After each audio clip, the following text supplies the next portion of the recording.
Did I get that on the first try? Rich, creamy, spicy red beans served over buttery rice. This Cajun classic comfort meal is one of my favorite dishes of all time, and I'm showing you how to make it. It is something I make if maybe I'm trying to feed a crowd for not a lot of money, but no one really knows that's what I'm trying to do because it has so much flavor in it. What makes this dish super friendly on the wallet is that it starts with dried beans. A pound of beans is going to easily feed a large crowd, and this dish typically starts with red beans, and to me they're a little bit creamier and more tender than a kidney bean. However, kidney beans are a good substitute if you can't find dried red beans. Whenever you're working with dried beans, it is best to soak them in cold water overnight, drain and rinse them, and then get cooking. That's gonna shorten your cooking time and just make the overall texture a little bit better. This is what it looks like after they have soaked overnight. You do want to drain off this liquid and then just give them a quick rinse, and then you're ready to go. Besides the beans, of course, there are a couple other essential ingredients that are native to this dish and to the area of Louisiana.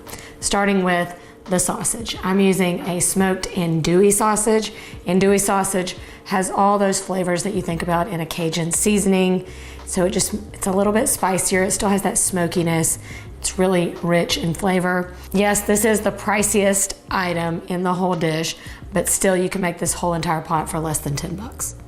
And then of course, what is a Cajun dish without the Holy Trinity? The Holy Trinity is a combination of celery, onion, and bell pepper. This is very classic and the base for a ton of dishes in New Orleans. To that, of course, we'll add some garlic because garlic is also super popular. The recipe I'm using is a 5-star recipe from All Recipes. It's one of our top performers. So much flavor, and this is truly authentic and very close to the way I make it at home.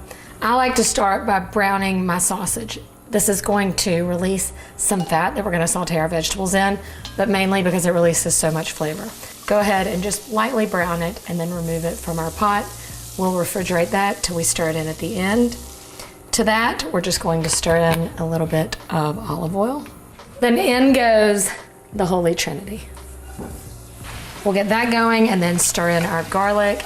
Once our veggies are tender and the onions are translucent, we're gonna add in our soaked, rinsed, drained red beans. And then about 6 cups of water. You just wanna cover it by at least an inch or so. For extra flavor, if you want, instead of just water, you can add in some chicken stock. So we've got about 6 cups of water and or stock. And now it's time for the flavoring. Bay leaves, and then some dried thyme. Of course, you gotta have some Cajun seasoning. You can buy Cajun seasoning, but you probably have everything on hand to make your own. And we have a great recipe. This is going to add a great kick and a little bit of saltiness. And then a 1/4 teaspoon of dried sage. And then some cayenne pepper if you wanna kick it up a little bit more. I like to wait till the end because often I am making this with my kids in mind. So we tend to spice ours up individually at the end with a little hot sauce. Once your mixture has come to a boil, we're gonna reduce the heat to a simmer and then just let it go. It's gonna take about a couple hours till the beans are nice and tender. I like to cover it so that all my liquid doesn't evaporate out for at least half the time, and then I'll uncover and check where we are. We don't want it too soupy in the end. You want it to be really thick. That's it, and we wait. I uncover it after about the first hour after the beans have started to get tender. Once it's been about 2 hours, the beans are nice and soft. The more you stir throughout the process, the creamier the beans are gonna get. But just to help that a little bit more, my little trick is to take a potato masher and then just very lightly, you're not at all trying to mash all of these beans, but just enough to kind of crack them a little bit so that they release some of that starch and thicken this up a little bit. And then for about the last 20 to 30 minutes, we're gonna stir in our sausage as well. That's gonna finish flavoring these beans. Oh yeah, it's gonna be good. After something so slow simmered and warm tasting, I love topping it with fresh herbs. This recipe called for dried parsley in the beginning, but I saved that for the end and the fresh version. And then we always top it with some sliced green onion. This adds just great cold crunch and flavor. And then a little drizzle of my favorite hot sauce.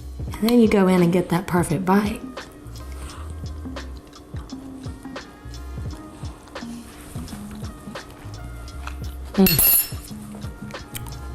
This recipe is so good. I hope you'll give it a try. And when you do, be sure and tag me.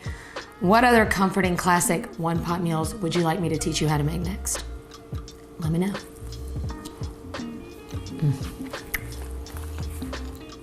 People in Louisiana just do it right. You know what I mean?